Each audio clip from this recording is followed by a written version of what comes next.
Thank you, Jesus.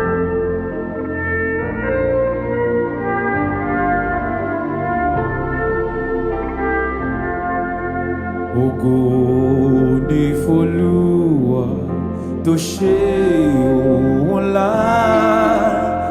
Ìfẹ́ ló mú kó fún wa ní ọmọ rẹ̀.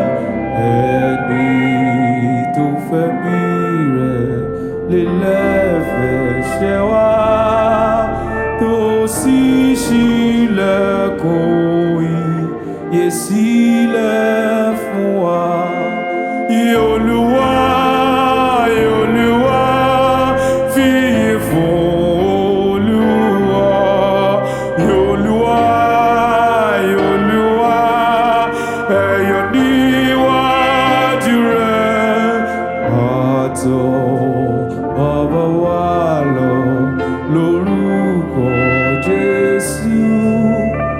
Ẹ kájọ fògo fún oníṣẹ́ ìyanu. Ìràpadà kíkan tí ẹ̀jẹ̀ rẹ̀ rà,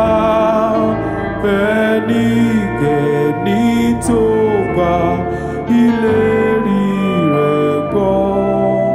Ẹni tó burú jù mo bá lè gbàgbọ́, lójú kan náà yóò rí ìdáríjì gbà.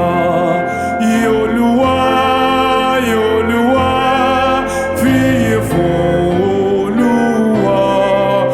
Olúwa, Olúwa, ẹ yọ̀ níwájú rẹ̀. Àtọ̀ bàbá wa lọ lórúkọ Jésù. Jẹ́ kájọ fògo fún oníṣẹ́ ìyanu.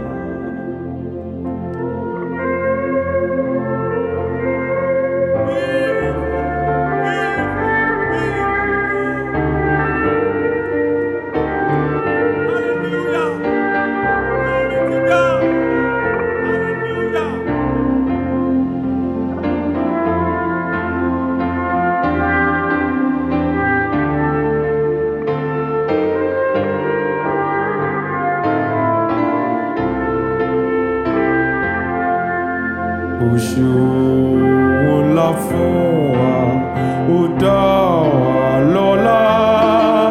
Ayọ̀ wa di kíkún nínú ọmọ rẹ̀. Ògo àti ẹwà ìràpadà yìí